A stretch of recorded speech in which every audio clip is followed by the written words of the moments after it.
ay posible.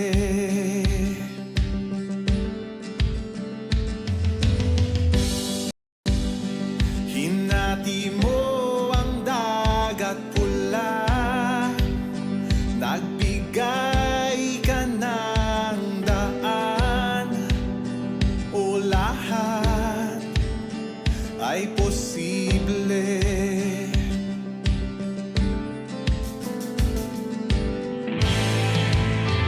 Kaya't sa'yo ako'y mananalig, ikaw ang Diyos ng langit at lupa, ikaw ang Diyos na makapangyarihan. Lahat posible sa nananalig, walang mahirap sa iyo. Lahat ng laban ay kakayanin kasama kita. Kasama kita.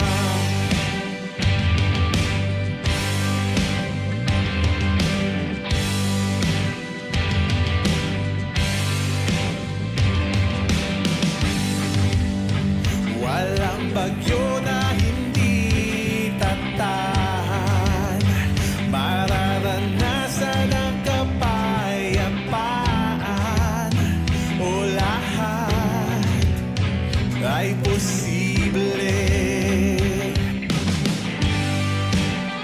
Wala nang hihigit pa sa iyong ngalan, Jesus, sa'yo ang katagumpayan, o lahat ay posible.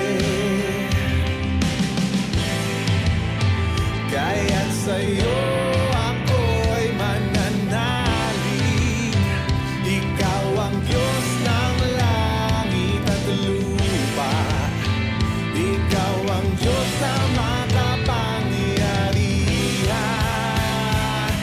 Oh, lahat posible sa nananalig, walang mahirap sa iyo.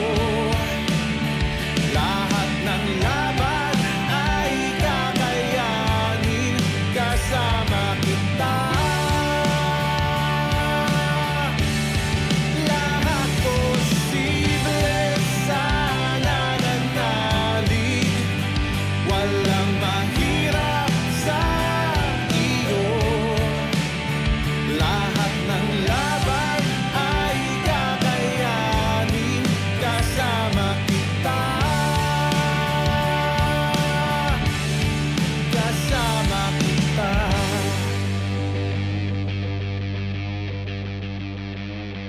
Sa isang salita mo ay may magbabago, kagalingan, kaligtasan ay matatamo. Dakila, dakila, dakila ang ngalan mo.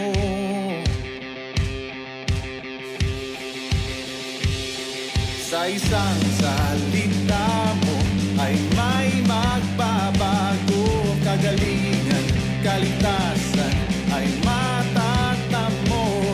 Dakila, dakila, dakila ang ngalan mo. Oh, oh. Sa isang salita mo ay may magbabago, kagalingan, kaligtasan ay matatamo.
Lord, ikaw po ang hinahanap namin, O Diyos. Ang umawit at magpuri sa'yo, aking tugon sa pag-ibig mo. Langit at lupa sa'yo'y sasamba. O Diyos, purihin ka. Dakila kang talaga.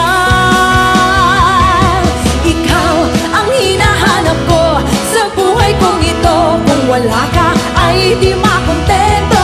Tuwing sumasamba sa'yo, sagad-sagaran ng kasiyahang tunay na nadarama ko. Ang banal na tahanan mo, ang banal na tahanan mo, ang hinahanap ng puso ko. Kaligayahang di kayang kamtin, sa'yo ko lang nadama. Ako'y malaya na. Ikaw ang hinahanap ko sa buhay kong ito. Kung wala ka ay di makontento. Tuwing sumasamba sa'yo, sagad-sagaran ng kasiyahang tunay na nadarama. Ikaw ang hinahanap ko sa buhay kong ito. Kung wala ka ay di makontento.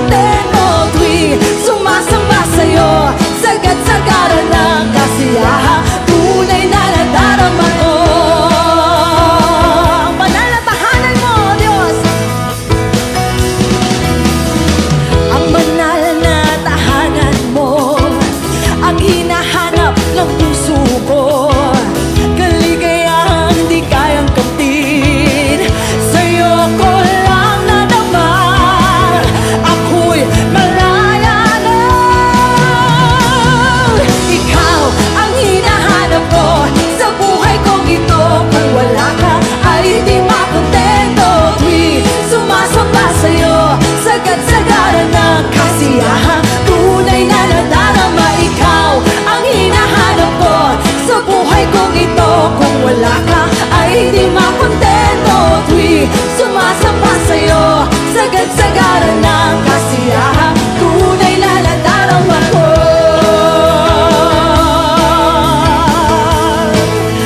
Tunay na nadarama ko. Sabay-sabay po tayo! Ikaw ang hinahanap ko sa buhay kong ito. Kung wala ka ay di makontento. Sumasamba sa'yo, sagad-sagaran ng kasiyahan, tunay na nadarama. Ikaw ang hinahanap ko sa buhay kong ito. Kung wala ka ay di makontento. Tuwing sumasamba sa'yo, sagad-sagaran ng kasiyahan, tunay na nadarama ko.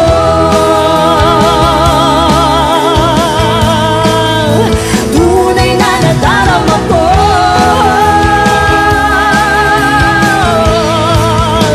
Tunay na nadarama ko. O, salamat po, Panginoon! Thank you, Jesus!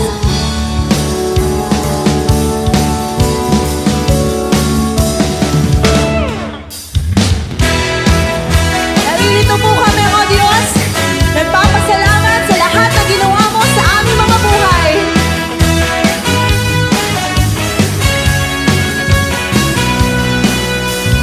Kung aking mamasdan ang kalawakan, hindi ko maunawaan ang iyong dahilan kung bakit ako'y pinili mo't inalagaan.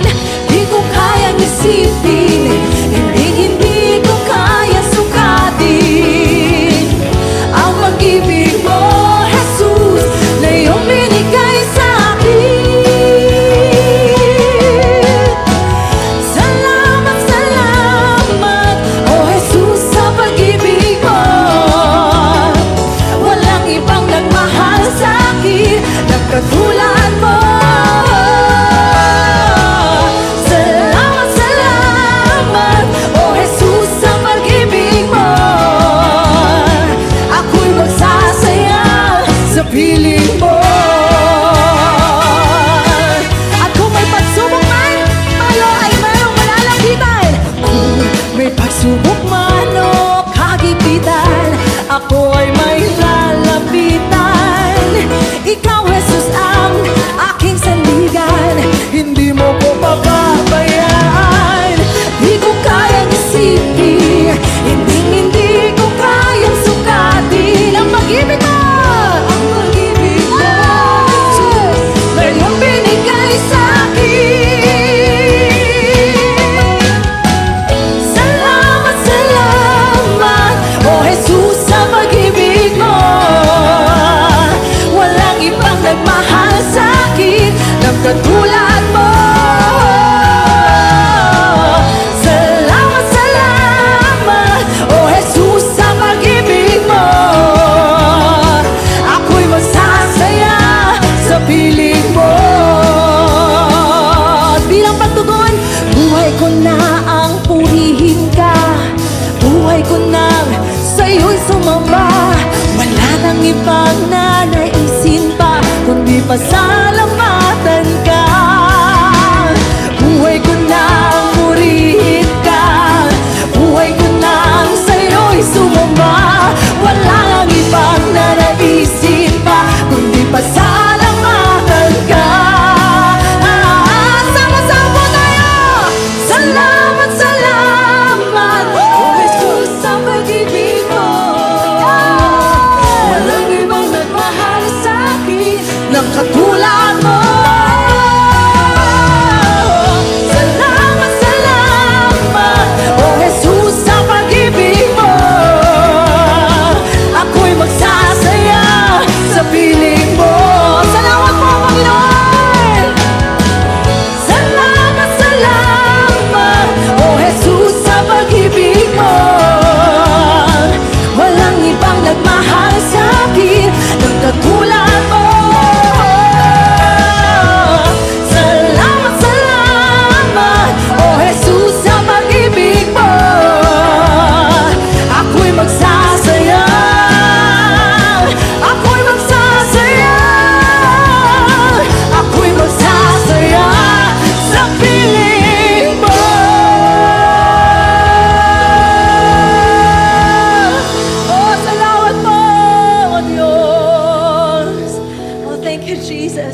the cup that won't run dry.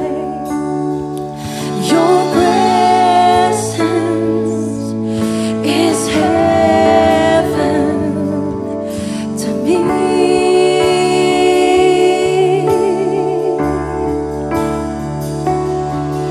Your presence is heaven to me. Treasure of my heart, treasure of my heart and of my soul. In my weakness, you are merciful.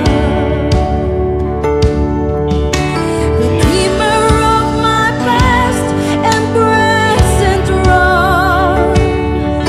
You're the holder of my future, days to come. Your presence is heaven to me.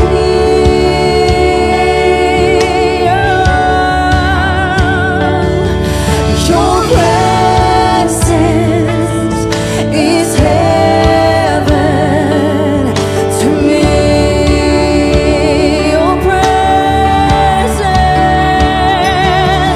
Your presence is heaven to me.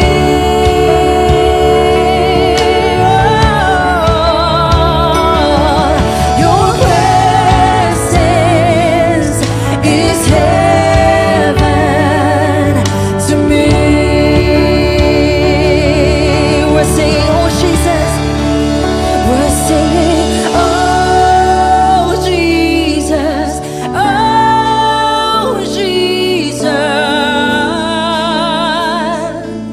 Your presence is heaven to me. Oh Jesus, oh Jesus. Your presence is heaven to me. Oh Jesus, oh Jesus. We long for your presence. Oh Jesus, oh Jesus. Your presence is heaven to me. Oh Jesus. Oh, your presence, God. Your presence is heaven to me.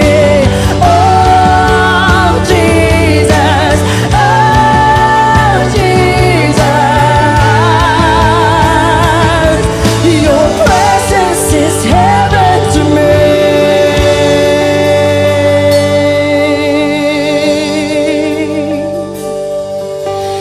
All my days on earth, I will await the moment that I see you face to face.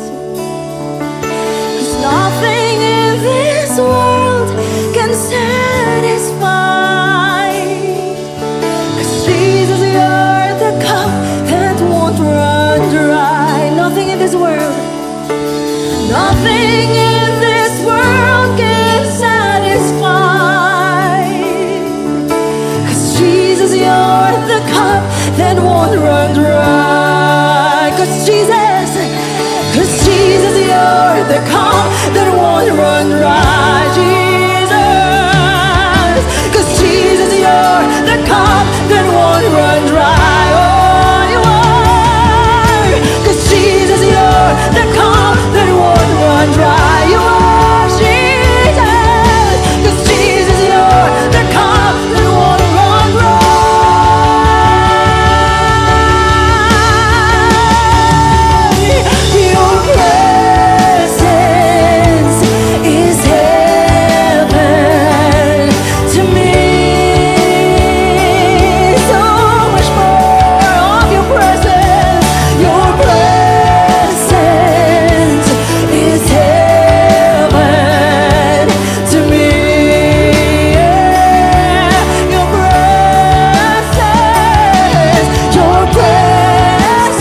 let's sing.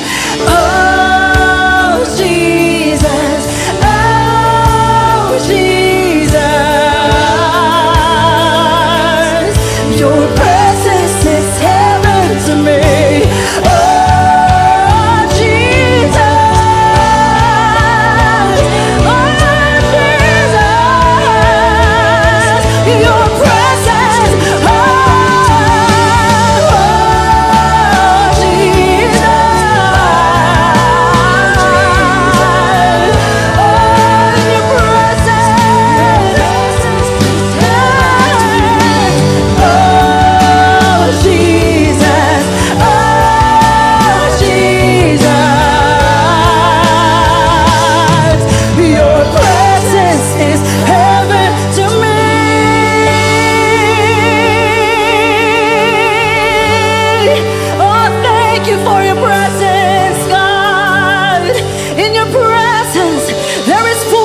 of joy. Oh, in your presence there is healing. Oh, in your presence there is peace. There is joy in your presence. Oh, thank you for your presence. Thank you for your presence. Oh, Holy Spirit, we acknowledge your presence. Oh, thank you, Jesus. Thank you, Jesus. We're singing, oh, Jesus. Oh, Jesus. Ooh. Your presence is heaven to me. Oh, Jesus. Oh, Jesus. Your presence is heaven to me. Oh, Jesus. Oh, Jesus. Your presence, your presence. Your presence is heaven to me. Oh, Jesus. Oh, Jesus. Your presence. Come on, let's enjoy the presence of God. Oh, Jesus. Oh, Jesus. Your presence is heaven to me. Oh, Jesus. Oh, Jesus.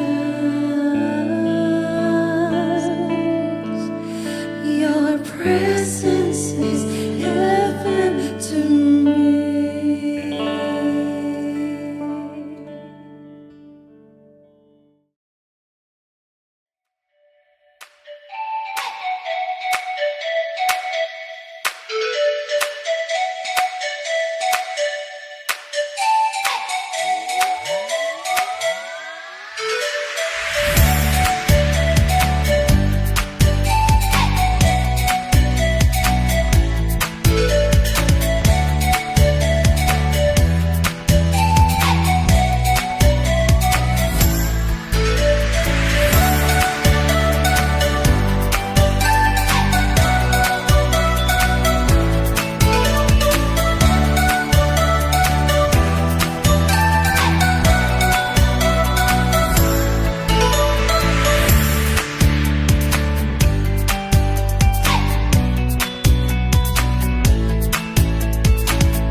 Sa pong pinagpalang araw sa bawat isa at welcome po sa ating Sunday Worship, Cell Celebration, Bahay Pagsamba. Dito pa rin po sa ating official Facebook page, His Presence Church, Batangas. Ayan, purihin po ang Panginoon. Pastor, bakit naman wala na yung Cavite at Batangas na lang ang binanggit mo? Nais ko pong gamitin ang pagkakataong ito para magpasalamat sa bawat isa na nandito po sa live broadcast ngayon pong araw na ito. Pero bago natin paliwanag bakit Batangas na lang, mamaya po aayusin natin yan, papaliwanag po natin ng mabuti. Sa ngayon mga kapatid, nais ko pong ipaghingi ng pasensya dahil po nagkaroon po tayo ng power interruption sa araw po ng linggo.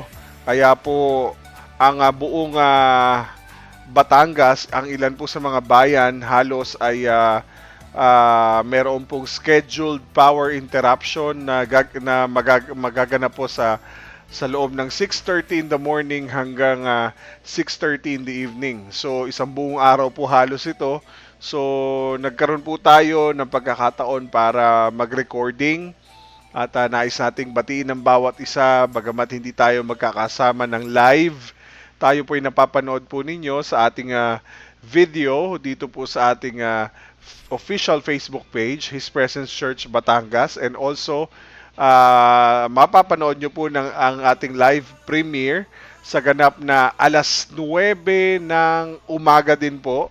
Live din po yan sa ating YouTube premiere, no po ang ating YouTube channel. Bisitahin lamang po ang His Presence Church Batangas din po sa ating YouTube channel at huwag kalimutang suportahan ang bawat social media platforms natin sa Facebook. I-like, i-follow at i-share po natin ang live broadcast at ganun din sa ating YouTube channel. I-hit ang notification bell, mag-subscribe at mag-comment din po para po kayo po i-updated sa gawain ng Panginoon.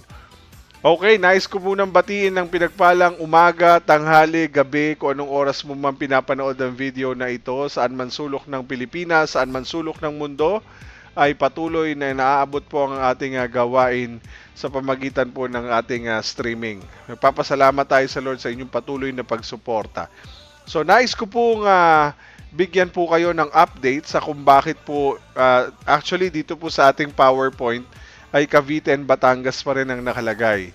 So as of the moment mga kapatid, pinalitan po natin ang pangalan ng ating pong Facebook page, official Facebook page. Ginawa na po nating His Presence Church Batangas. Isa sa mga dahilan po ay dahil tayo po ay magkakaroon na po ng malaking pagbabago sa mga susunod pong mga ngayong taon, sa mga susunod na buwan at taon ngayong taong 2025 at sa mga susunod pa. Malaki po ang magiging adjustment po natin dahilan po sa ire-register na po natin ang ating pong pangalan, ang His Presence Church Batangas as our official church po ng mga kapatid. Official church po natin dahil kailangan po isa lang po ang ma-identify sa ating pong SEC. So, isa din po sa mga panukala rin po ng ating national organization ng His Presence Church ay panatilihin ang pangalang HPC Batangas. No po, dahil ang Cavite po ay ever since naman ay online, so tayo po ay dadirekta na sa isang pangalan mula sa mga araw na ito. Opisyal na po nating ginagawa ang bago nating pangalan na His Presence Church Batangas. Okay? So purihin po ang Panginoon. Magandang araw po. Nawa po ay nagkaroon po ng linaw sa bawat isa ang pagbabago sa ating pong pangalan na HPC Batangas. Praise God. Yung pong araw na ito, January 19, 2025, anumang oras mo pinapanood ang video na ito, dito na po natin tatapusin ang ating series no po sa Book of Genesis, sa Genesis 25, about the missing God's best. No po, pag-uusapan po natin ang huling bahagi ng ating pong series na ito. At ang haba ng ating naging journey dito, no? At alam ko marami po tayong natutunan sa Panginoon sa mensahe po ng missing God's best. At yan po ay biyaya ng Lord ay matatapos ngayong pong araw na ito. Okay, purihin po ang Panginoon. Nais kong batiin ng bawat isa mga kapatid, di ko man kayo nakikita ngayon dahil ito ay recorded video, ay nais kong batiin po kayo ng isang pinagpalang umaga at pinagpalang araw ng linggo, araw ng Panginoon sa bawat isa. At again mga kapatid, nagbago na po ang ating pangalan, His Presence Church Batangas na po tayo para po bigyan ng daan ang SEC registration po natin para sa mga magiging adjustment po natin sa mga susunod pong mga buwan at taon sa ating pong exclusive na main building, no po, na pwede po nating tawaging tahanan nating lahat, no po. At yun po yung official at epektibo na rin po yan ngayong mga araw na ito sa mga sandali pong ito. So praise God, papasalamat tayo sa panibagong yugto na naman na ating pong tatahakin. Imagine, 11 years po ang ating naging relasyon, no po, sa pamilya po ng HPC Cavite. At hindi po madali na bitawan ang isang iglesyang sinimulan mo na talagang doon ka talaga hinubog ng Panginoon, kasama doon yung pandemic, marami pong tayong mga pinagdaanan. Alam po ng mga kapatid natin yan na hanggang ngayon ay nasa live stream dito sa ating online, at kayo po ang dahilan, no, isa sa mga dahilan kung bakit po nanatili at naging matatag po ang HPCI Cavite for the last 11 years. At tayo po ay nung nagkaroon po tayo ng panibagong pamilya ay tayo po ay binigyan ng Lord ng panibagong binuksan na pintuan na magkaroon ng kapamilya na kasama natin, no, mas lumawak pa po ang ministeryo dahil pumasok po ang HPCI Lemery, Batangas. At naniniwala po ako na lahat ng nangyayaring ito ay ayon sa nais at plano ng Panginoon. May mas maganda po siyang layunin, may mas maganda po siyang plano para sa ating lahat. At I believe na ang Diyos po ay nananatiling tapat, anuman ang pangalan, anuman tawagin ang kanyang iglesia. At iisa pa rin po ang ating pinaglilingkod ng Diyos. At sama-sama po tayo doon sa pinagagawa ng Diyos na layunin at plano ng Diyos para sa buong HPCI family. So purihin po ang Panginoon. Nais kong manalangin po tayo. Ipagpasalamat po natin ang 11 years of God's goodness and faithfulness sa HPC Cavite, and now sa bagong journey natin as one church ng His Presence Church Batangas, ay looking forward tayo sa mas marami pang gagawin ng Diyos para sa atin. Greater works ang gagawin ni Lord sa buhay natin. God's greatest work ang gagawin ni Lord sa buhay natin. And answered prayer pa rin ang ipagkakaloob ni Lord sa buhay natin. Tayo po lahat ay sandaling manalangin. Ama naming Diyos, maraming salamat po sa pagkakataong muli na ipinagkaloob mo sa amin. Isang buhay na muli, Lord, na ipinagkaloob mo, ipinahiram mo sa amin, at binigyan ng pagkakataon, Panginoon, para kami ay makapaglingkod, makapagbigay ng papuri, pasasalamat, pagsamba, at bigyan at laanan ng oras ang pakikinig sa iyong mga salita. Lord, nagpapasalamat po kami, bagamat may kalungkutan ng kaunti, pero alam namin, Panginoon, ang mga pangyayari sa aming buhay ay hindi po nakasalalay sa kung ano lang ang gusto namin, kundi, Lord, ito'y nakasalalay sa kung ano yung nais at kalooban mo. Kaya, Lord, for 11 years na ipinagkatiwala po ninyo ang HPC Cavite, ay napakarami pong mga alaala, napakarami pong pagsubok ang pinagdaanan. Mula simula, Panginoon, napakarami po naming mga challenges na hindi mo kami pinabayaan. Hindi po kami mananatiling nakatayo kung hindi mo kami sinamahan mula noon hanggang sa mga oras na ito. Itong napakalaking pagbabago para sa amin, bagamat kami ay sobrang naging attached, dahil marami pa rin kaming kapamilya, marami pa rin na kapatid sa Panginoon na naririto pa rin sa Cavite, ito po'y mananatiling isang pamilya pa rin, dahil po sa pagbibigay ng daan para sa mga dokumento, sa mga pangangailangan po para sa pagsasaayos po ng iyong tahanan. Kaya Lord, maraming salamat sa 11 years of very, very good memories, Lord God, na ipinagkaloob mo para sa aming lahat. At we're very honored and privileged, Lord, to be part of your church. Ang Cavite ay sa iyo, Panginoon. And one day, Lord, na kapag ready at meron, hindi namin alam ang plano mo, pero naniniwala po kami, isang araw ay talagang magkakaroon talaga ng HPC Cavite na dito rin sa Batangas ang magiging main. Kaya Lord, nagpapasalamat kami dahil alam namin, Panginoon, hindi mo kami pinabayaan from the very beginning, sa provision, sa mga plano. Nag-grace ka, Panginoon, ng mga effective leaders, mga leaders na hanggang dulo ay nakasama namin. Hanggang sa pinakahuling sandali, Panginoon, napapalitan ito at gagawing Batangas ay kasama pa rin namin sila. Lord, alam namin, Panginoon, na marami ka pang gagawin sa aming buhay. Lalo na sa mensahe pong ito na aming maririnig. Alam namin, Panginoon, na mangungusap kang muli sa amin. Yung mensahe mo, Lord, ay patuloy na magbibigay sa amin ng lakas, gabay, patnubay, disiplina, pagtuturo, pagtutuwid, at pagtatama, lahat ng aspeto, Panginoon.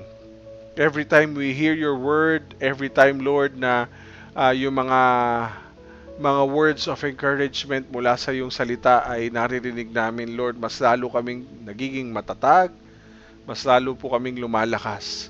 Kaya, Lord, sa iyo po kami nagpapakababa sa mga oras na ito. Alam mo, O Diyos, ang aming mga kakulangan. Alam mo, Lord, ang lahat ng aming kasalanan, lihim man o hayag, sinadya o hindi, mga nasambit, mga nagawa, mga tiningnan, mga narinig, mga inisip na hindi mo nais, Lord, hiningi po namin ng tawad. Humingi po kami ng tawad sa iyo, Panginoon. Kami lubos na nagsisisi at humingi ng tawad sa iyo at nagpapalinis ng iyong banal na dugo. At sa umaga pong ito, sa gabing ito, sa tanghaling ito, Panginoon, anumang oras namin pinanonood ng live broadcast na ito or ang recorded video na ito, alam namin, Lord, na ikaw, O Diyos, ang magpapatawad sa amin at maglilinis ng banal na dugo mo, O Diyos, upang anumang mga hadlang sa gagawin mo sa aming buhay ngayon pong araw na ito ay walang magiging sagabal, kundi ito'y mananatiling buhay at mananatili sa aming mga puso at magdudulot ng matinding pananampalataya sa iyo, Panginoon. Sa iyo namin pinagkakatiwala aming banal na spirito, ang aming ang gawain na para sa iyo. Kayo po maging dakila naming guro, maging dakila naming pastor, na mangunguna po sa amin, Panginoon, mula simula ng mensahe hanggang sa dulo po, at magdudulot po sa amin ng matinding pagbabago sa aming mga buhay dahil kay Kristo.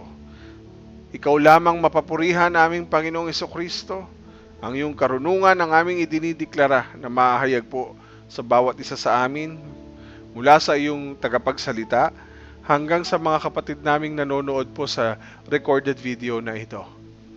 Lord, maraming salamat po, Panginoon. We declare wisdom, knowledge, and understanding. We declare that the presence of our dear Holy Spirit will flow. The anointing will flow into our lives, Lord God. Magdulot din po ito ng kagalingan. Magdulot din po ito ng katugunan sa mga panalangin. Magdulot din po ito ng kapayapaan sa aming mga puso.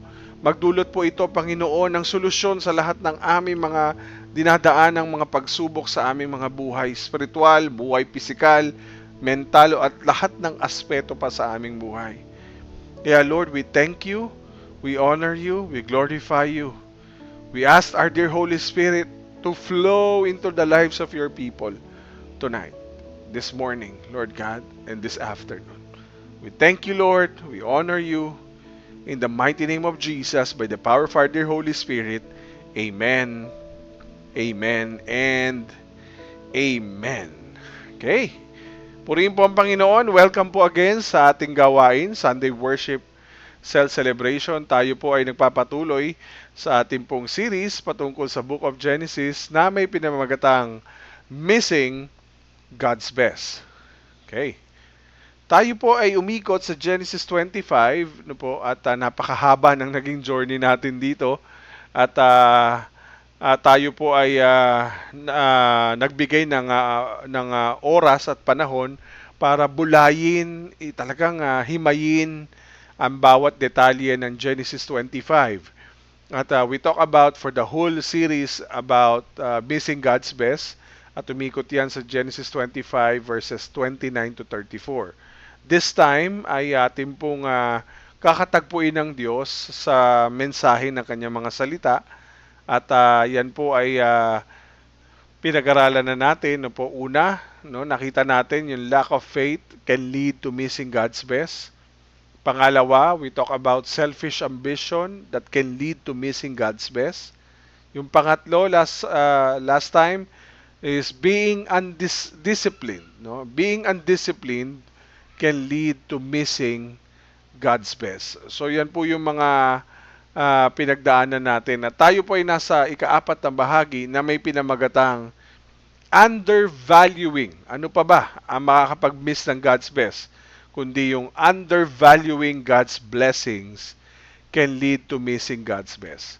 When you say undervaluing God's blessing, no po, unahin natin yung salitang undervalue or undervaluing.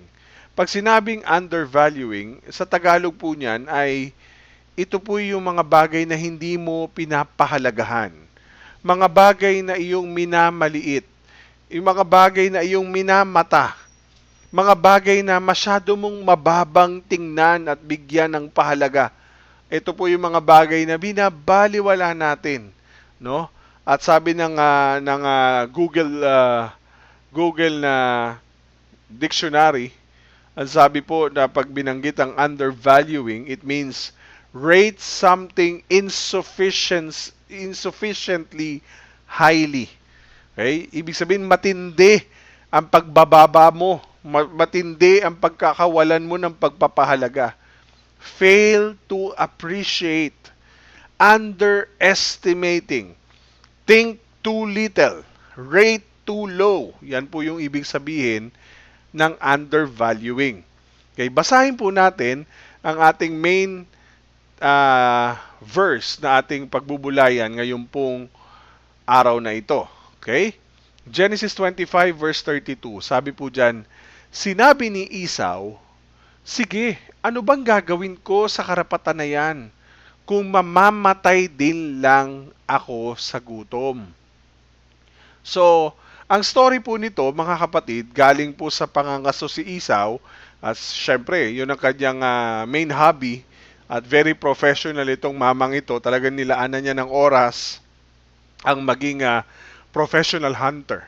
At dahil sinuportahan siya ng kanyang ama na si Isaac, no po, nakita natin kung paano binuhos ni Esau ang kanyang sarili.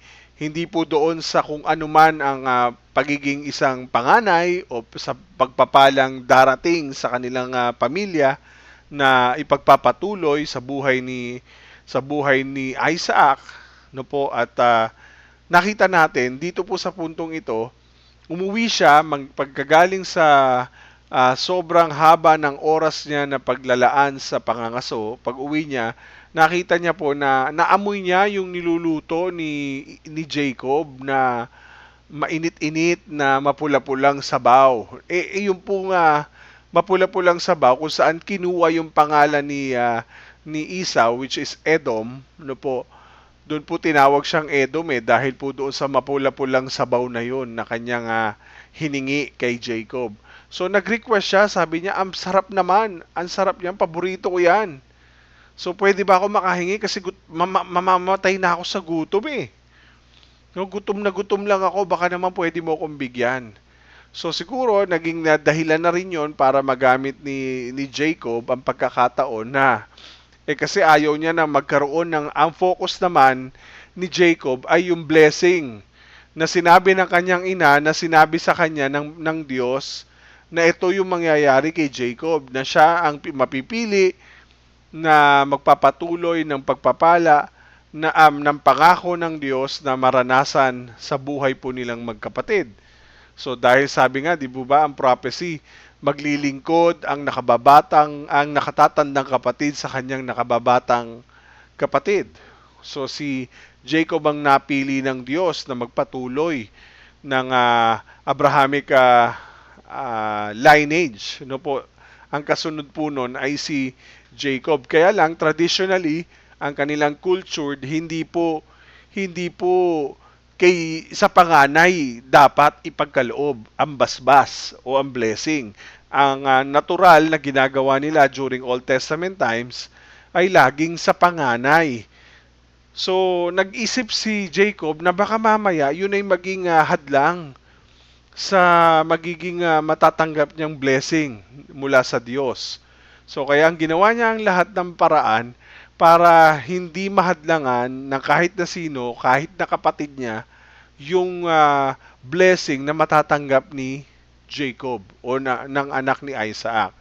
So, dumating ang pagkakataon na sabi niya, kung gusto mo nitong mapula-pulang sabaw na ito, Isaw, merong kondisyon. Ang kondisyon, ibigay mo muna sa akin ang karapatan mo bilang panganay. No? Bago kita bigyan, syempre, bigay mo muna sa akin ang karapatan mo bilang panganay. So, sa verse 32, dumating na po tayo sa punto na nakita natin kung paano nagdesisyon si Esau pagdating sa kapalit ng isang tasa ng sabaw ng mapula-pulang sabaw na ito. So, dumating na po sa punto yung talata. Ang sabi diyan, sinabi ni Esau, sige, ano bang gagawin ko sa karapatan na yan kung mamamatay din lang naman ako sa gutom? Okay. So, siguro sa inyo ay familiar na yung ganitong mga klaseng mga salitaan. Gagawin ko dyan sa karapatan na yan. Anong gagawin ko sa karapatan na yan? Mamamatay din lang ako sa gutom. Di, pamigay ko na. Okay. So, tingnan natin. Bakit nga ba, anong relation nung topic natin sa buhay ni Esau sa pangyayaring ito? Okay? Isa sa mga reason kung bakit na-miss out o na-miss ni Esau ang God's best o yung magandang plano ng Diyos sa kanya, una ay dahil he undervalued it. Okay? Ibig sabihin, yung plano ng Diyos, yung blessing ni God, kung bakit na-miss, hindi niya naranasan, na sa halip na maranasan niya yung plano ng Diyos sa kanyang buhay, yung blessing ng Diyos sa kanyang buhay, minaliit niya, in-undervalued niya, binaliwala niya, binaba niya ang kanyang tingin, mababa ang kanyang pagpapahalaga. Hindi niya pinahalagahan, minaliit, minata niya ang blessing ng Diyos sa kanyang buhay. So, yan po yung isa sa mga dahilan kung bakit na-miss ni Esau yung blessing ng Panginoon. Alam niyo po, naniniwala po ako na kung sakali, na hindi po naging sumunod na lang si Esau sa hindi doon sa tradisyon, kundi sumunod siya doon sa naging plano ng Panginoon, siguro hindi lang si Jacob ang ibe-bless niya. I believe ibe-bless niya rin ng lubos si Esau. Pero sa kabila nga nito, dahil nga yung ama, hindi siya payag sa ganung klaseng plano ng Diyos, dahil sanay sila sa kanilang tradisyon, minsan kasi hindi nakasalalay sa gusto natin, yung gusto ng Panginoon. Madalas ang nasusunod yung gusto natin, hindi yung gusto ng Diyos. So if you want to experience God's best, napakahalaga na you have to value what the Word of God says. Amen? Ibig sabihin, you have to value kung ano yung God's best, yung plano ng Diyos, yung gusto ng Diyos.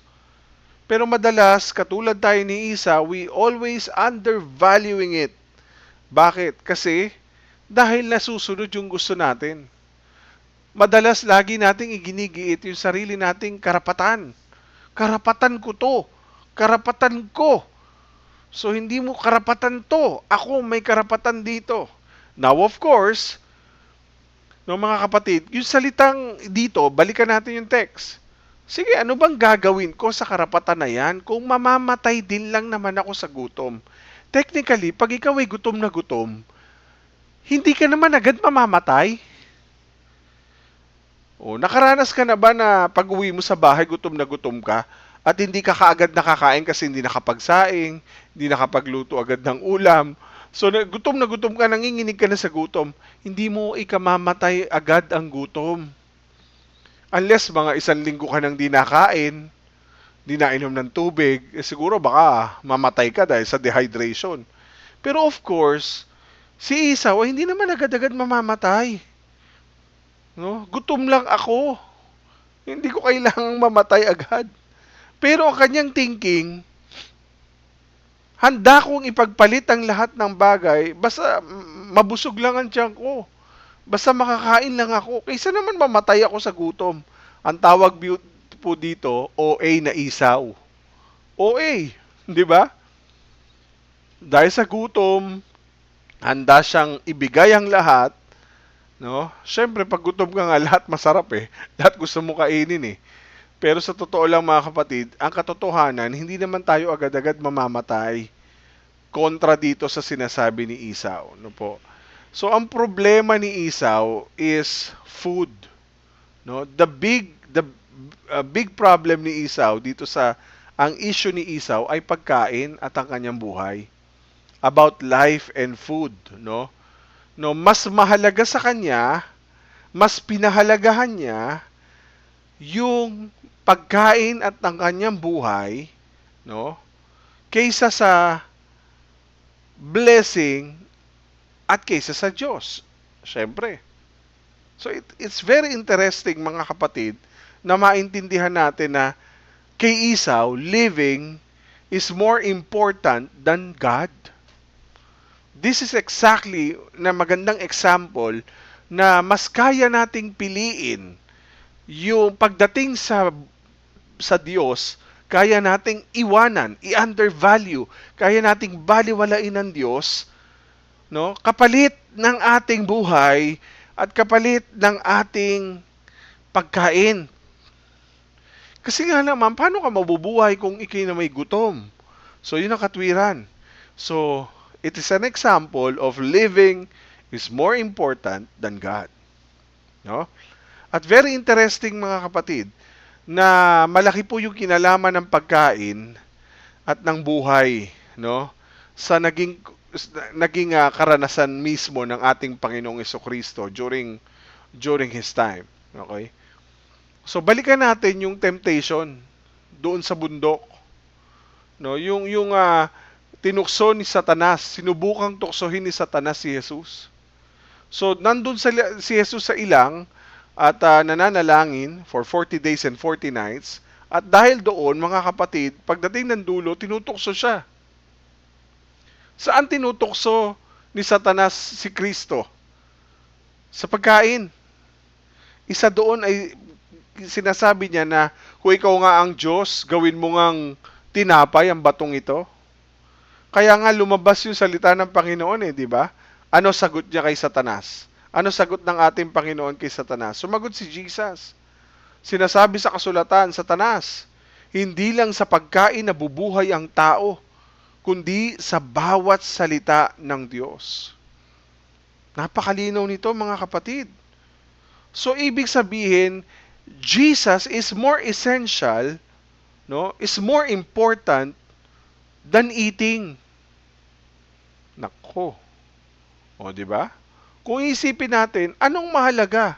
Yung gutom mo o yung sumunod ka sa Panginoon? Eh sabi ng Panginoon, gusto ko lang ipaalala sa iyo sa Satanas. Sinasabi sa kasulatan, akala mo walang alam si Jesus? Alam niya lahat yan He knows everything. Amen. So hindi lang sa pagkain, sabi niya, hindi lang sa pagkain nabubuhay ang tao. Baka nalilimutan mo.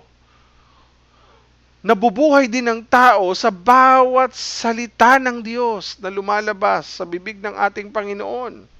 Sa iyong naririnig, sa iyong binabasa na salita ng Diyos. So kanina, Kay Esau, living is more important than God. In Christ, essential si Christ. Isa sa mga, hindi lang basic priority, essentially, no?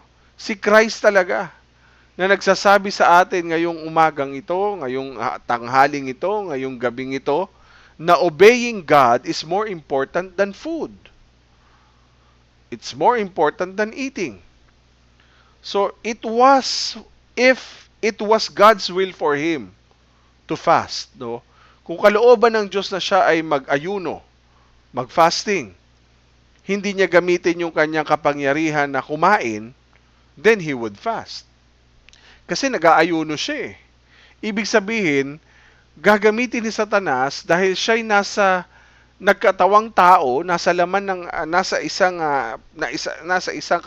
katauhan, no? Dahil si Jesus ay nagkatawang tao, so siya ay 100% na human being, siya din ay 100% God. Akala ni Satanas, makakalusot siya na sa pamagitan ng kanyang panunukso, kasi gutom to So, dahil tao din to, nakakaramdam to ng gutom, so ang gagawin niya, tutuksohin ka niya sa pagkain. Di ba ganyan po? relate tayong lahat dyan. Natutokso tayo madalas sa pagkain. O, di ba? Mas importante ang kainan kaysa sa sumamba. O. Life did not matter. Obeying God matters most. So, ibig sabihin mga kapatid, itong attitude ng pinakita ni Esau, isang papapakita na parehas din ang ginawa ni Satanas sa ating mismong Panginoong Jesucristo. No? Kaya nga yung mga apostles, no, yung mga disciple ni Jesus, ito po yung attitude ng kanyang mga apostles. They are willing to sacrifice their lives instead of denying Christ. Diba? Mas kaya nilang isakripisyo ang sarili nila kaysa sa i-deny si Jesus sa kanilang buhay. No? Para sa kanila, mga kapatid, ang pagsunod sa Diyos ay mas mahalaga kaysa sa mabuhay. Kaya nga, laging paulit-ulit yan, lagi sinasabi sa atin Diba? Si Pablo, ang mamatay ay pakinabang. Ang mabuhay ay pakinabang at ang mamatay para kay Kristo ay lalo ng pakinabang. No? So sabi ng Panginoon, yan din ang sinabi niya sa Luke chapter 14, verse 26 to 27. Ano po sabi? Ang sino mang nais sumunod sa akin, pero mas mahalaga sa kanya ang kanyang ama at ina, mas mahalaga sa kanya ang asawa at mga anak, mga kapatid at maging ang kanyang sarili ay hindi maaaring maging tagasunod ko. Siguro naman, self-explanatory na ito. Again, kung nais mong sumunod sa Panginoon, pero mas mahalaga sa iyo ang iyong ama, ang iyong ina, ang iyong asawa, ang iyong mga anak, ang iyong mga kapatid, maging ang kanyang sarili, ay hindi maaaring maging tagasunod ko. So, sandali lang po mga kapatid. May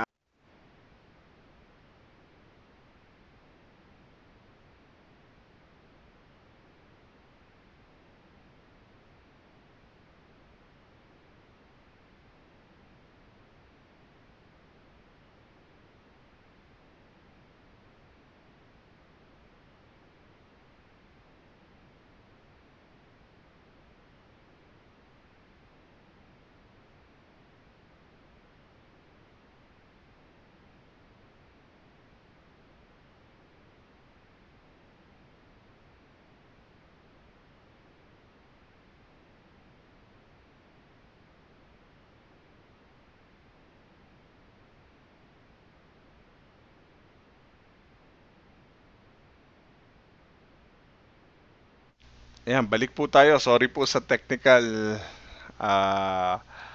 situation po. Okay, balik po tayo. Sabi po doon, sino mang nais sumunod, dapat. Una, di ba? Yun ang gusto kong punto Pati sarili mo. Kung ang sarili mo ay mas mahalaga pa kaysa sa Diyos, hindi ka magiging tagasunod ng Panginoon. So malinaw po yun mga kapatid. Evaluate natin yung ating sarili. Na baka mas importante pa yung sarili mo kaysa sa pinapagawa ng Panginoon.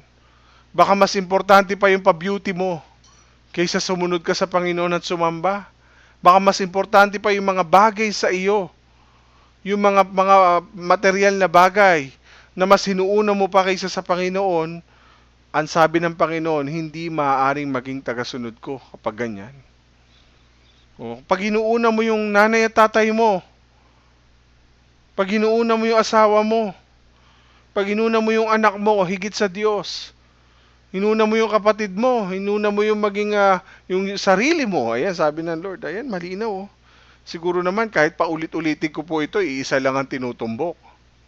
Paalala po ito ng Panginoon. Even though your family is your first ministry, hindi naman sinabi your family is your first priority. No. Your family is your first ministry. Pero imagine, mga kapatid, marami po sa atin ang mas sinuuna ang ating ama at ina, asawa, mga anak, mga kapatid, particular yung ating sarili. Mas magbigay tayo ng focus dyan.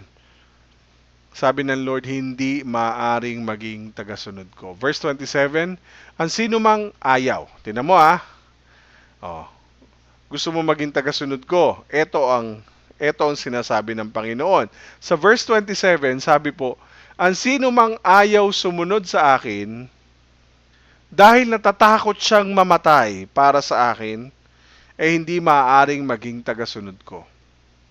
Ayaw mo sumunod dahil natatakot ka na mamatay para sa Panginoon, hindi ka maaaring maging tagasunod. So, napakatindi na po. Kasi sinasabi ng Lord that anyone who followed Jesus must be willing to hate his own life, take up his cross, and be willing to die. No, are you ready to die for Jesus? Are you ready to give your life to Jesus? So kaya nga mga kapatid, kung gusto mo sumunod, hindi po ito parang naalala ko tuloy, no? Sabi ng tita ko nung araw, no? Sabi niya, gusto mo bang mag-serve kay Lord? No, Katoliko pa po ako noon during that time. Sabi na po niya, talagang pag ikaw ay nagsumunod sa pagpapari, oh, isasakripisyo mo lahat, di ka makakapag-asawa, di ka makakapag-ganito, di ka makakapag-ganyan. Sabi ko, hala, ang hirap pala. Nung ako tinawag ng Lord, nung ako'y nakakilala na sa Kanya, tinawag ako magpastor, marami pala akong kailangan bitawan. Una kong binitawan, sarili kong pangarap. Inuna ko yung pangarap ng Panginoon. Hindi ako nanunumbat. Ang sinasabi ko lang mga kapatid, marami kang kailangang isakripisyo even though na mahirap, you must be willing to hate your own life, to take up the cross daily, and be willing to die. Yun ang pinakamabigat. Be willing to die. No? So ang problema ni Esau, tong mamang ito, he undervalued God and His blessing. Pinawalan niya ng halaga ang liit ng tingin niya sa Diyos at sa pagpapalang kayang gawin ng Diyos. So, he undervalued the fact na he was raised in a family that believed in God and worship God, pero he undervalued the blessing and our own mismo, si God mismo. Sipin mo, galing ka sa pamilya ni Abraham na pinili ng Diyos, na pinangakuan ng Diyos, na nakaranas ng manampalataya, sumamba at naranasan na talaga makipagniig sa Diyos. Grabe. Ang tingin ni Esau, wala lang sa kanya yun. Wala siyang pakialam. Minaliit niya lang kung ano yung, siguro iniisip niya, di ko naman inabot yon, so lahat yon ay, ano na lang sa akin, kwento lang. Ganun ba? Ganun ba yon?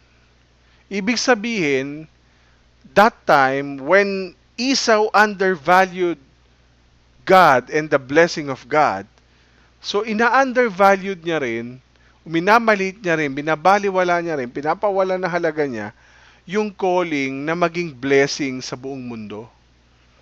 Kasi sabi ng Lord, di ba? Kaya naniniwala ako na kung sumunod ito si Esau sa kalooban ng Diyos, mararanasan niya talaga yung God's blessing and God's best. Bakit?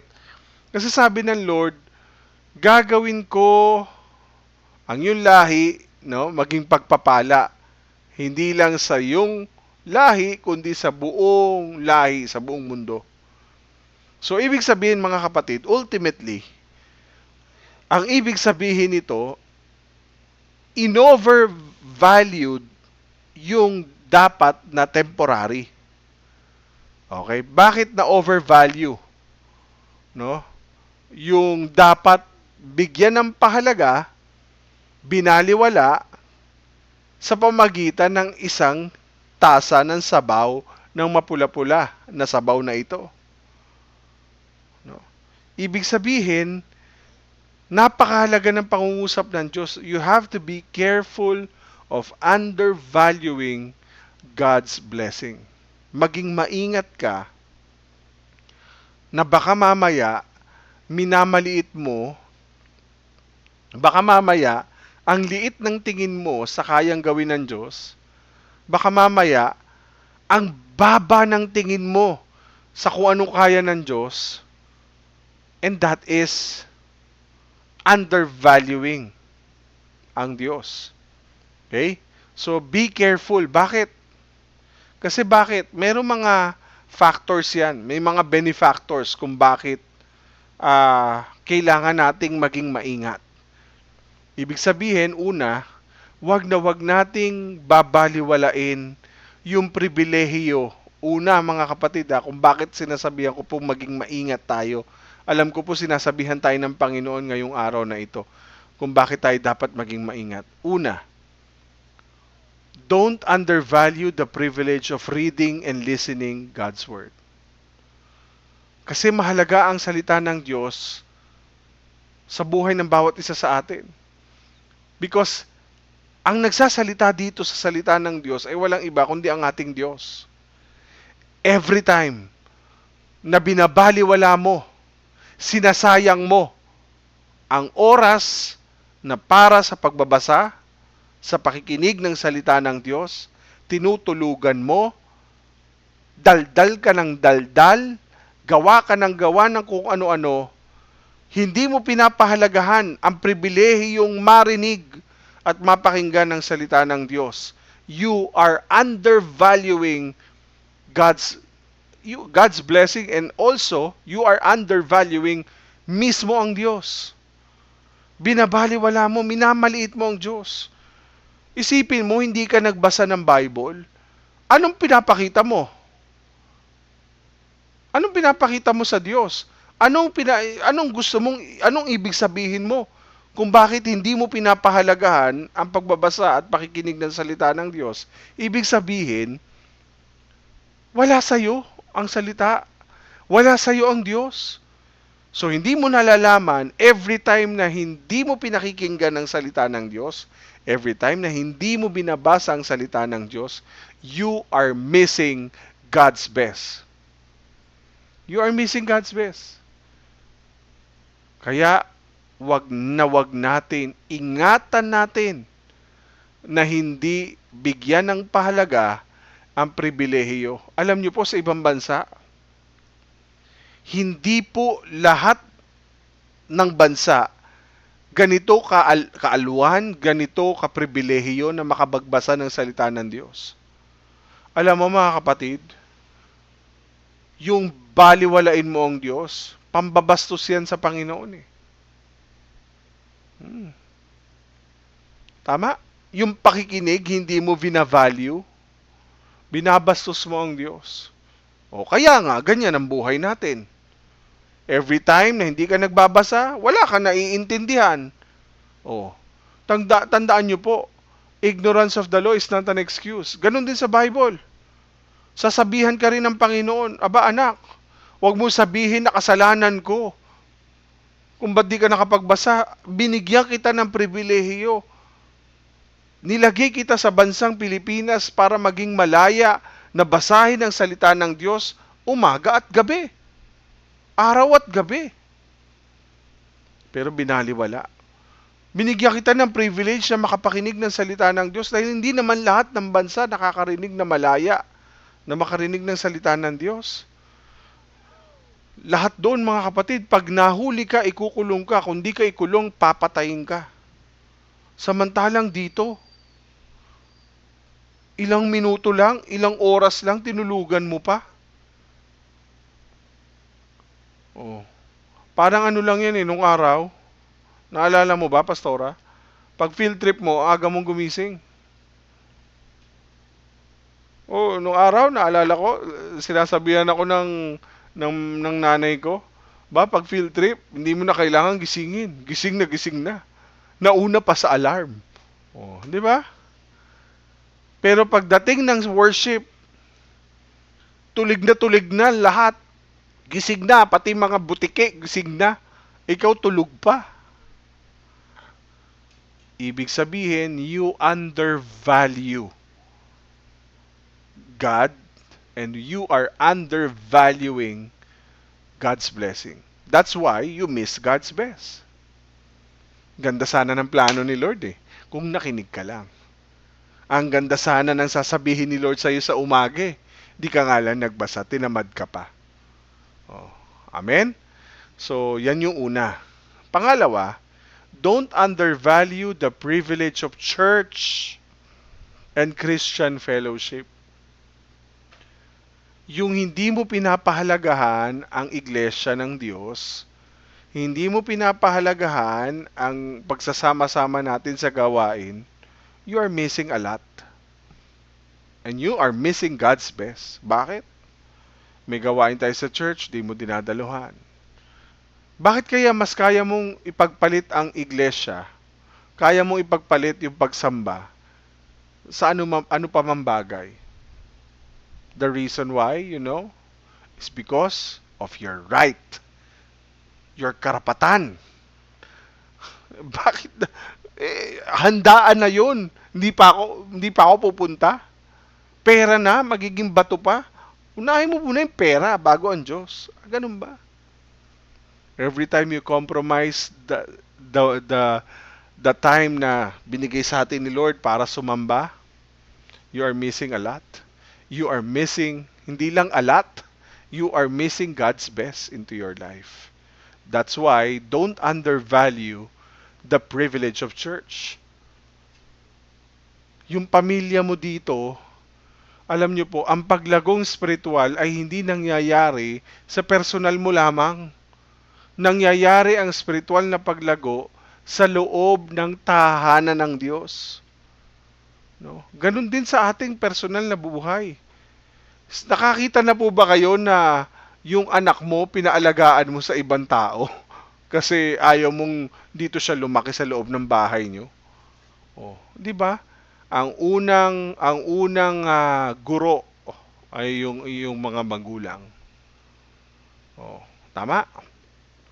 Lumago kayo, narinig yung unang mama, papa, narinig yung unang salita, dede. O narinig mo yung mga iba pa mga tinatawag, mga paglakad, unang pagkain, 'di ba 'yan? Lahat 'yan saan nangyari 'yan? Sa kalye? Ano ka? Ano sabi? Taong kalye? Hindi ka taong kalye. Ano ka, badyaw? Hindi ko minamalit yung mga badyaw, baka i-bash nyo ko. Hindi ko minamalit. Sinasabi ko mga kapatid, hindi mo pwedeng palakihin sa kalye yung bata. Kung wala ka namang choice, di ba? Yun naman talaga. Hindi ko minamalita, baka ma-misinterpret nyo. Kung sinasabi ko mga kapatid, ang pinopoint ko lang, kailangan talagang may tahanan. Tama ba? Kailangan may tahanan kung saan doon ka palalaguin, doon ka madidevelop, doon ka maaayos. Kahit maliit, malaki, kahit barong-barong, mahalaga, sama-sama kayong pamilya, doon po kayo patuloy na pinapalago ng Panginoon. Ganon din sa spiritual. Meron po kasing tao na hindi ko kailangan si Lord, hindi ko kailangan ng church, basta si Lord at ako nagkakaintindihan, alam ko na yon. Hindi pwede yun. Hindi na ako magsisimba, ano na lang, tuwing birthday ko na lang ako magsisimba. So, yun lang ang priority mo. So, you miss a lot. You miss the chance na mag-grow. No, you miss the chance na matrain. You miss a chance na mas makilala pa ang plano ng Diyos sa buhay mo. At makilala yung mga kapatid mo. Amen? Mga kapatid mo sa Panginoon. Si bro, si sis, di mo kilala eh. Wala kang kapatid. Saka nag-church? Wala akong church. May sarili akong church. Sarili ko. O, diba? Wow. Hindi po church ang tawag doon. Oh. Self-church? Self-church ba? Ganun ba yon? Hindi po. So, napakahalaga po ng ating maingatan na mabaliwala, mamaliitin, at hindi bigyan ng tunay na pahalaga ang ating Panginoon. Next is, don't undervalue the privilege of serving God. Huwag mong mamaliitin ang mga naglilingkod sa Panginoon. Huwag mong mamalitin yung pastor ka lang. Hindi pwede yun. Kristiyano ka lang. Hindi yun. You don't know kung ano ang pribilehiyo ng paglilingkod sa Panginoon. No? Yung bigyan mo ng prioridad na paglingkuran ng Diyos, hindi mo alam kung ano ang binibigyan mo ng pahalaga. Hindi mo alam kung ano ang God's best na pwedeng gawin ng Panginoon para sa iyo. Amen? So every time you undervalue God's blessing, every time you undervalue God, you will overvalue something lesser and missing God's best. Mga kapatid, ino-overvalue natin yung mga bagay na hindi naman dapat pahalagahan. Ayan. Nagpapakapagod ka, ayan na napakapaborito kong litanya. Nagpapakapagod ka sa wala namang pinagkakapaguran. Oh, 'di ba? You always undervalue what the plan of God sa buhay mo. Totoo, mas mahalaga sa iyo yung mga bagay na pang sarili, pang iyo, kaysa sa nais ng Diyos para sa iyo. So how can we properly appreciate the blessing of God sa buhay natin? Paano mo ba mas lalong ma-appreciate yung blessing ni Lord? Una, napakahalaga na if you want to appreciate God's blessing, balikan natin ito. How can we properly meron pala akong ano tawag dito? Ito paki-screenshot nyo na lang yan. Be careful of undervaluing God's blessing. Ayan yung tatlo. Okay? So, sumunod, how can we properly appreciate the blessings of God? Number 2, how can we properly appreciate the blessing of God? So, properly appreciate and properly appreciate God's blessing, parang parehas lang So, ayusin natin. Isa lang po yan, sorry. How can we properly, dalawa lang, nagdoble lang. So, una, para maayos mo na ma-appreciate yung blessing ng Panginoon, no po? Una, you have to appreciate God's blessing. We must take advantage of them often. Ibig sabihin, kung gusto mong ma-appreciate yung blessing ni God, mag-take advantage ka. Samantalahin mo. Habang may pagkakataon, maglingkod ka. Habang bata ka pa, maglingkod ka. Habang malakas ka, maglingkod ka. Dahil kapag wala nang pagkakataon, magsisisi ka. Ba't hindi ko ba inuna si Lord? Sana ang ganda ng plano ng Panginoon sa akin. Kaya lang, hindi nangyari Kasi nauna yung gusto ko kaysa sa gusto ng Panginoon. Di ba? Madalas ganyan. So that's why, if you want to experience God's best into your life, napakahalaga, you have to take advantage of what God, ang na privilege na binibigay sa atin ng Panginoon. So, ngayon, maayos tayo, nakakapagbasa tayo ng malaya, nakakarinig tayo ng salita ng Diyos, nakakasamba tayo, nakakapaglingkod tayo ng malaya. Take advantage of it. No? Mag-take advantage tayo. Bakit? Kasi napakahalaga yun. Because God has given us many blessings. Ang daming blessing. Blessing sa worship, blessing sa word, blessing sa prayer, blessing sa fellowship, blessing sa abilidad to serve, etc. Ang dami pa.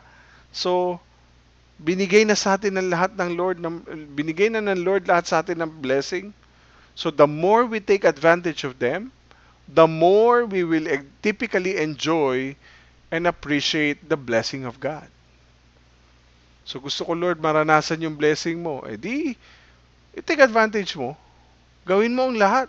Samantalahin mo ang pagkakataon na malaya kang nakapaglilingkod, malaya mong nagagawa ang lahat ng ito para sa Panginoon. Okay? So, when we neglect, hindi tayo nag-take ng advantage.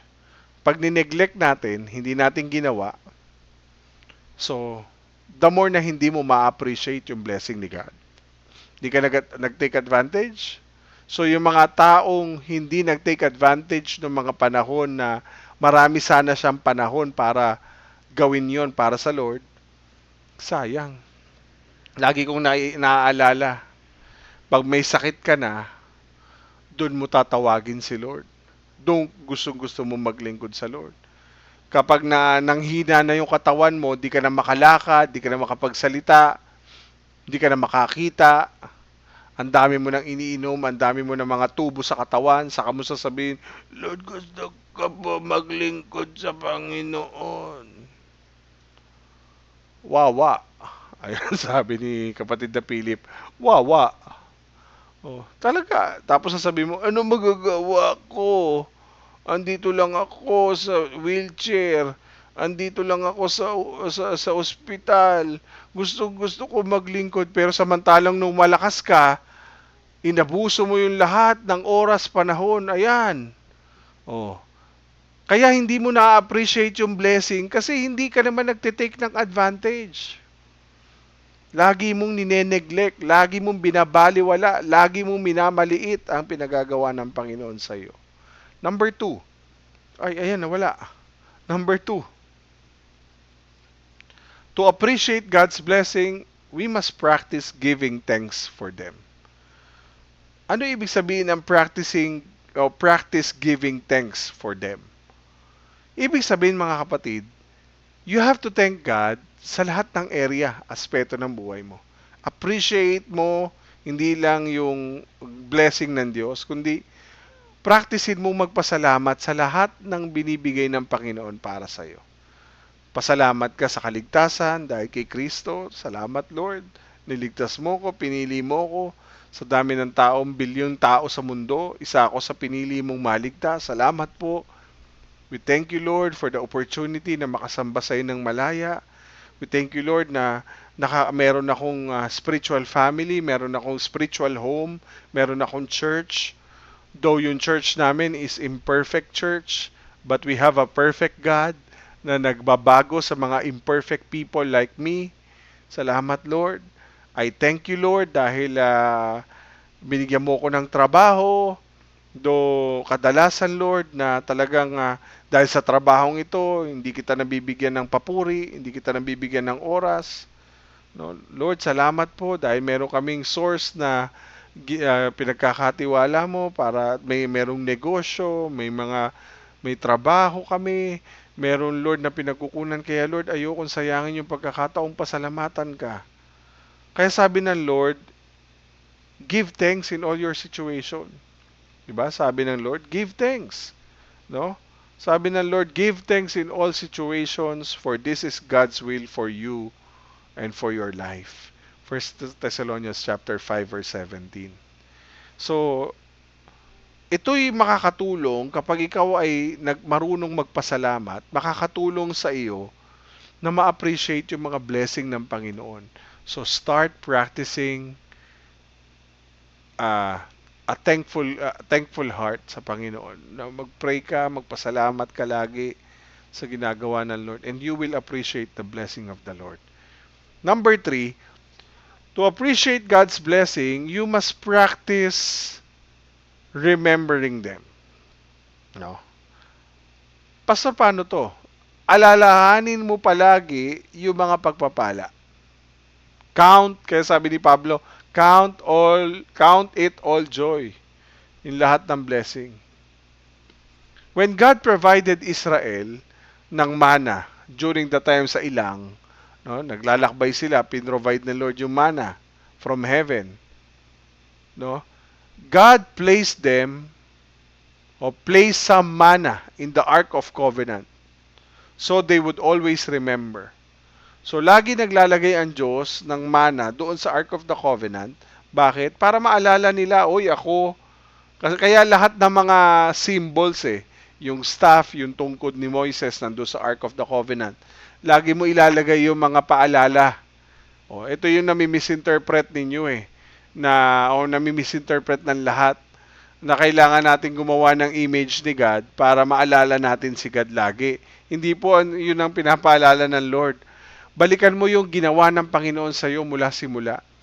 So kapag inaalala ko po yung 11 years natin sa Cavite, yung almost 5 years natin sa online, ay nagpapaalala sa akin, inaalala kong palagi yung kabutihan ng Panginoon. So always remember everything na ginawa ng Panginoon para sa iyo. And then for you to be able to appreciate everything. Lahat ng God's blessing sa buhay mo. Amen? Naalala nyo po, nung ang Diyos ay hinati niya yung Ilog Jordan, no, para yung Israelita ay makalakad sa dry land, ha? So, they were called to take 12 stones so they and their children would always remember. O ito, dito, sa panahon na ito, hinati ng Diyos ang Jordan River. Naggagawa sila ng 12 stones para maalala ng mga bata, mga future generation na, ito. Kaya sa Israel, ang daming mga landmarks doon na nagpapaalala. Dito si Jesus. Ito yung, dito pala yung, Bethlehem, dito pala si Paul naglakad, no? Dito si Jesus ang ang dami sa Bible na nagiging landmark sa Israel na naaalala mo, ito. Kaya nga sabi ko, iba pa rin yung panahon na makikita mo. Sabi ko nga, pangarap namin mag-asawa, kaming pamilya, na makarating sa Promised Land sa Israel. Bakit? Gusto naming lakaran yung nilakaran ni Jesus. Gusto naming puntahan yung Garden of Gethsemane kung saan nanalangin si Jesus bago niya gawin yung pinagagawa ng Ama, kung paano siya lumuha doon ng parang luha na yung mga luha niya, yung patake, parang dugo sa hirap, no? Ang sarap mag-pray doon. Ang sarap na maranasan din yung mga lugar na napuntahan ni Jesus sa Capernaum. Ewan ko ba? Gusto ko makita yung Jordan River. Gusto ko makita yung Dead Sea. Yan yung kung saan binaptize si Jesus, di ba? Sa Jordan River. Di ba? Ang sarap. Isipin mo, magpapabaptize ka din doon. Kung saan nagpabautismo si Jesus kay Juan. So, ma-appreciate mo lahat ng yon kapag nandun ka na. No? Kaya nga, I declare that this year, makapunta kami doon, buong pamilya. And I declare din sa inyo, makapunta rin po kayo doon. Hindi lang yung makapunta ka sa Israel yung pamilya mo.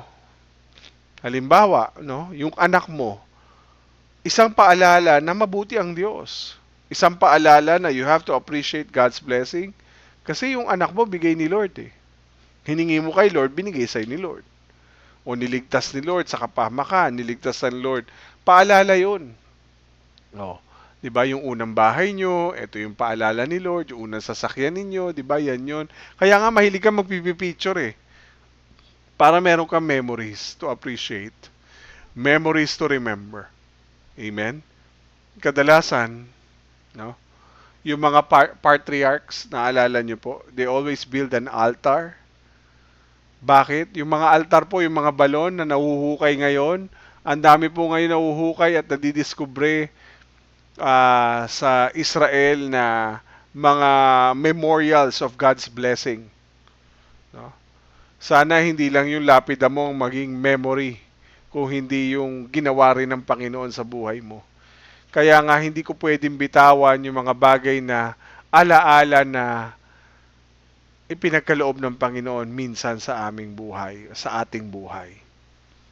No? Dahil madalas we are forgetful. So we need to do the same. Kasi prone tayo mga kapatid, whether you like it or not, prone tayo na malimutan kung paano tayo pinalaya ng Panginoon, paano tayo pinagtagumpay ni Lord sa mga tukso, sa mga problema, sa mga trials, paano ang Diyos nag-provide sa atin nung walang-wala tayo during our dry season, paano tayo pinagaling ng Diyos sa mga karamdaman natin, paano naghimala ang Diyos. Instead na maalala natin yung mga good things and good memories na ginawa ng Panginoon sa atin, we always complain. No? Madalas tayo magreklamo instead na magpasalamat. Madalas tayong takot, mga kapatid, imbes na mamuhay sa pananampalataya. So let's practice remembering your blessing. Count your blessing. Count your blessing. Bakit? Nanunumbat ba ang Diyos? No. For you to be able to appreciate the blessing. Yung nagbe-bless sa iyo, si God mismo. No? Para ma-appreciate mo, start mong isulat ng isulat yan para maalala mo. Wag mo lang gawin ito dahil gusto mo lang napipilitan ka, no? Magsimula ka sa pasasalamat. Take advantage ka. Yung masama naman yung nagte-take advantage sa isang bagay na mali. So ngayon, mag-take advantage ka sa mga bagay na pwede mong magawa habang nandito pa. Habang buhay ka pa. Habang binibigyan ka. Alam niyo po, yung sinasabing sikat na every gising is a blessing. Totoo rin eh. Kasi hindi man lahat nagising na ng umaga eh. Hindi lahat nabigyan ng pagkakataong mabuhay bukas. Kaya yung bukas din natin hawak eh. Si Lord lang ang may hawak eh. Mayabang tayo.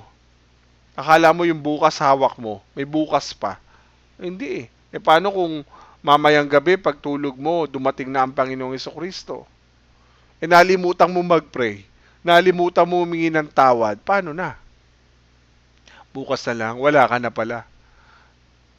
Nalimutan mong tanggapin si Kristo bilang Panginoon at tagapagligtas mo. Isipin mo, pagising mo, nasa impyerno ka na. O, di ba? Nasa dagat-dagatang apoy ka na. Kasama mo na yung mga kampo ni Satanas. Napakasakit naman nun. At alam ko, mga kapatid, bawat araw ay pribilehiyo ng Panginoon sa atin para makapaglingkod, to take advantage of every one day, 24 hours na binibigay ng Lord sa atin. Appreciate the blessing of God through practice, through giving thanks to God, to Him, no? For every blessing na binibigay ni Lord, let's give thanks. And then appreciate the blessing of the Lord through remembering all the things, yung mga memories na ginawa ng Panginoon sa buhay mo. Alam niyo po, pag hindi natin binibigyan ng pasasalamat ang Lord, syempre, lahat ng tao na nagbigay ka, hindi ka pinasalamatan, masakit yun. Tama po ba? So, ang Panginoon, gusto niyang makirejoice sa atin. No? Start having your prayer journal, yung lahat na yung notebook mo, sulat mo lahat doon yung blessing ni Lord. Para pag nangihina tayo, balikan mo. May memories ka, balikan mo. Minsan talagang beneficial yan eh. Para mapanatili natin, maitayo ng Diyos yung memorial, hindi yung ano mo libingan mo, kundi yung memories of what God's blessing na ginawa ng Lord para sa iyo. Para to help you remember what God has done for you. No? So ang tanong, bakit ba prone tayo na malimutan ng mga blessings? Kasi masyado tayo nilalamon ng mga tagumpay natin at inaangkin natin na sa sarili natin na tayo ang gumawa nito. So maraming itinuro ang Panginoon. Though ang Diyos natin ay makapangyarihan, meron siyang ipinangako. May pinangako siya kay Jacob na pagpapalain niya ito. Sabi ng Bible, mga kapatid, in Hebrews chapter 12, verse 16 to 17, ingatan din ninyo na walang sino man sa inyo ang gagawa ng sexual na imoralidad o mamumuhay ng gaya ni Esau na hindi pinapahalagahan ang mga spiritual na bagay dahil ipinagpalit niya ang karapatan niya bilang panganay sa isang kainan. At alam niyo na rin na pagkatapos ay hiningi ni Esau sa kanyang ama ang pagpapalang nauukol sa panganay. Pero tinanggihan siya sapagkat hindi na mababago ang ginawa niya anumang pagsisikap niya. Mga kapatid, itong mensaheng ito'y paalala ng Panginoon para sa atin na pag binaliwala natin ng Diyos, baka mamaya mahuli na ang lahat. Baliwala na ang ating paghingi ng pagsisisi, baliwala na ang inihingi natin ng pagsisikap, pag-iyak na gagawin mo, huli na ang lahat eh. Alam niyo po, ito'y calling ng Panginoon sa iyo ngayong umaga, ngayong araw na ito, ngayong oras na ito. Na huwag mong baliwalain ng Panginoon. Kung nakikita mo na tinuturuan ka ng Diyos, na bigyan ng oras at pahalaga ang gawain ng Panginoon, gusto ng Diyos ngayong araw na ito, kung naririnig mo yung mensaheng ito, kung wala ka pang relasyon sa Kanya, iba kasi yung kilala mo lang siya sa may relasyon ka sa Kanya. Ang gusto ng Panginoon, magkaroon ka ng relasyon sa Kanya. Hindi mo lang siya kilala sa mga bagay at okasyon ng iyong buhay. Gusto ng Panginoong Diyos na makilala mo si Kristo. Sabi ng Bible, si Jesus ang tanging daan, katotohanan at ang buhay. Walang makakarating sa Ama sa langit kung hindi sa pamagitan niya. So napakahalaga na makita mo yung halaga nito. Isipin mo, sinayang ni Esau. Pinagpalit niya yung kanyang birthright, pinagpalit niya yung kanyang karapatan, pinagpalit niya yung spiritual blessing ng Lord para sa kanila. No? Pinagpalit niya sa kapalit ng isang tasang sabaw na mapula-pula. At ang isa sa mga nakakalungkot, marami po sa atin, we always choose the temporary over the eternal. Mas madalas nating piliin yung mga bagay na temporal lang at nawawala kaysa sa tunay na mahalaga at pangwalang hanggan. Mas madalas natin pinipili ang laman over the Holy Spirit. Mas madalas nating sundin ang ating laman kaysa sa sundin ang sinasabi ng Banal na Espiritu. We always choose earthly things over heavenly things. Bakit maraming tao, we always miss God's best? Because yung kanilang heavenly birthright, hindi nila pinapahalagahan. Binabaliwala nila. Alam niyo po, itong apat na bahagi na pinag-aralan natin about missing God's best ay patunay na may Diyos na may nagbibigay sa atin ng magandang paalala na meron siya magandang plano para sa ating lahat. Plano hindi para tayo mapahama, kundi plano para tayo ay magtagumpay.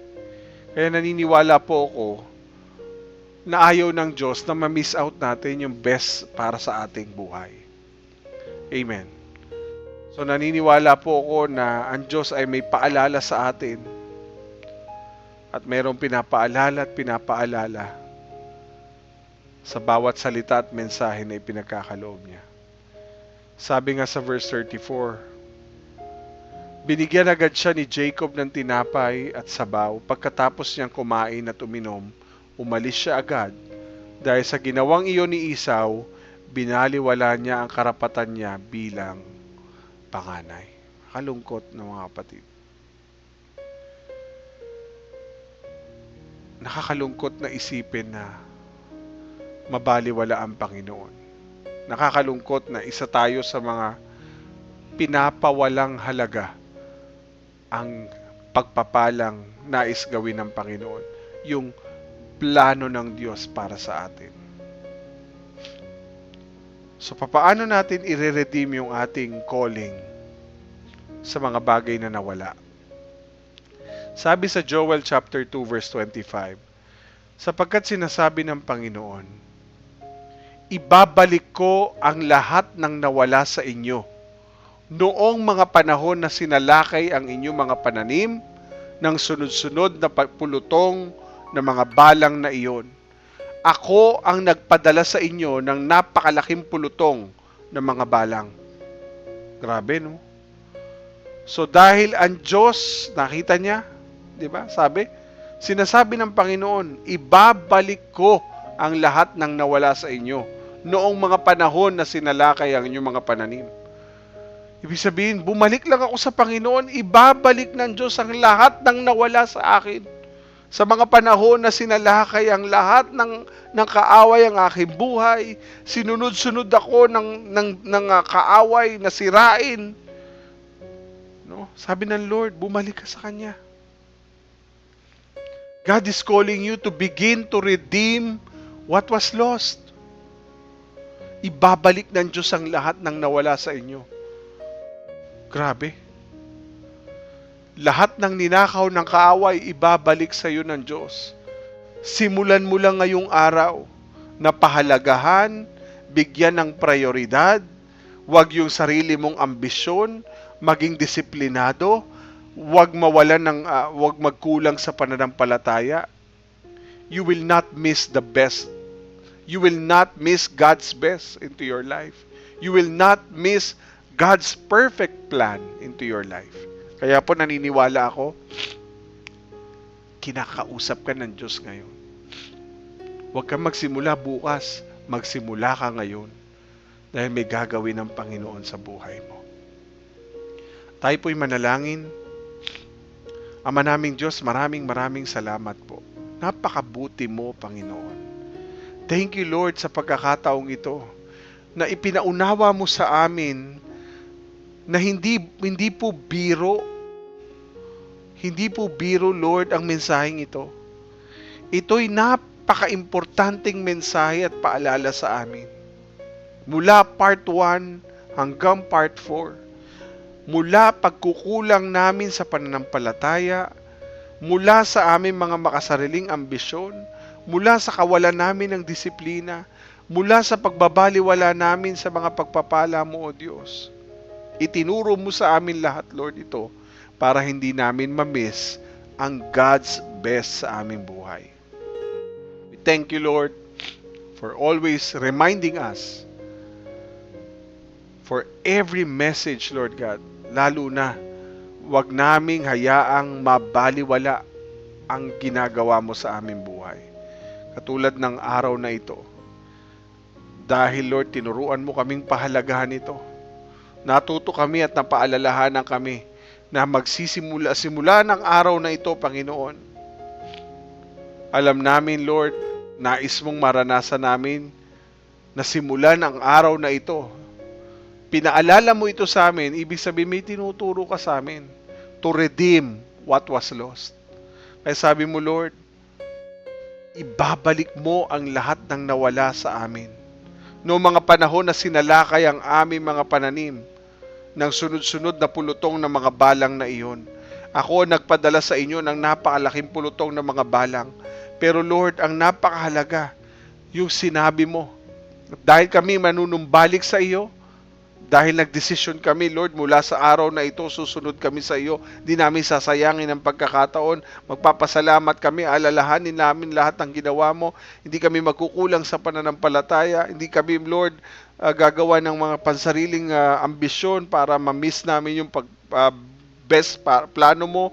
Yung hindi kami, Lord, hindi namin hayaan na mawala kami ng disiplina, Panginoon. Dahil alam namin, Lord, hindi pwedeng mawala. Tinulungan mo kami, Lord, dahil gusto mong ma-redeem lahat sa amin ang lahat ng nawala at ninakaw ng kaaway sa aming buhay. Lord, this is the moment, this is the right time, Lord God, to redeem our life, to go back to God, and the Lord will redeem everything that was lost. We thank you, Jesus, for this wonderful message. We thank you, Lord Jesus. Thank you, dear Holy Spirit. Thank you, dear Father God, dahil ni-reveal mo sa amin, Lord, ang katotohanan ng iyong mga salita. Maraming salamat po, Panginoon. Sa iyo namin binabalik ang pinakamataas na papuri at pasasalamat sa tanging pangalan ni Kristo Jesus at sa kapangyarihan ng Santong Espiritu. Amen, amen at amen. Starting this January, mga kapatid, sa mga susunod na buwan ay magkakaroon na po tayo ng pagsisimula para sa mga kapatid natin na gusto po nilang ipagpatuloy. O Lord, gusto kong mas makilala ka. Gusto kong i-take advantage tong online na ito. Kung narinig mo si Pastor na nangangaral ng salita ng Diyos, Lord, gusto ko mas lalo pa ako matuto. No? We will open again our Starting Up Your New Life with Jesus, mga kapatid. Available na yan, mga kapatid, at tayo ay magsama-sama doon. Magbabalik muli yon, mga kapatid, para mas lalo tayo maging malalim sa ating relasyon sa Panginoon. Starting this year ay simulan natin ng tama ang ating taon, hindi bukas sa mga susunod pang hindi sa susunod na taon, gagawin na natin ngayong taon na yan. Magbabalik tayo, ayusin natin, we will pray together, no, we will serve together. Let's take advantage of it para sa gagawin natin para sa Panginoon. Let's serve God, no? Gawin natin ang lahat para sa Panginoon. Purihin po ang Panginoon. Magsama-sama tayo palagi na gawin ang nais at kalooban ng Panginoon. Maraming salamat po sa lahat po ng naririto sa live broadcast ng YouTube, no po sa ating recorded video dito po sa ating Facebook page. Maraming salamat po sa inyong pagsuporta. At kung nais nyo po na maging bahagi ng pagsuporta sa gawain ng Panginoon sa pamagitan ng pagkilala, sa pagbabalik ng nararapat para sa Panginoon, sa pagsuporta sa gawain ni Lord, sama-sama po tayo para po suportahan ang gawain ng Panginoon. At ang Diyos po ang ating magiging provider sa lahat ng ating pangailangan. Bakit sabi ng Lord, subukin mo ako, kundi ko ibalik sa iyo ng siksik, liglig, umaapaw na pagpapala ang lahat ng ito sa buhay mo, sa trabaho mo, sa sarili mo, sa negosyo mo, sa pamilya mo. God is your provider. He will supply everything you need. Basta ang nais ng Diyos, maging tapat tayong ibalik ang nararapat para sa Kanya. Bakit? Kasi ito po'y disiplina na natututo tayong i-honor, no? I-acknowledge yung presence ni God na lahat ng meron tayo, hindi dahil sa atin, kundi dahil sa Panginoon. God bless you. To God be all the glory. Magkita-kita po tayo sa mga susunod na araw sa ating bagong pangalan, His Presence Church, Batangas. Maraming salamat po. God bless you. To God be all the glory. Have a great and wonderful weekend to everyone. God bless you.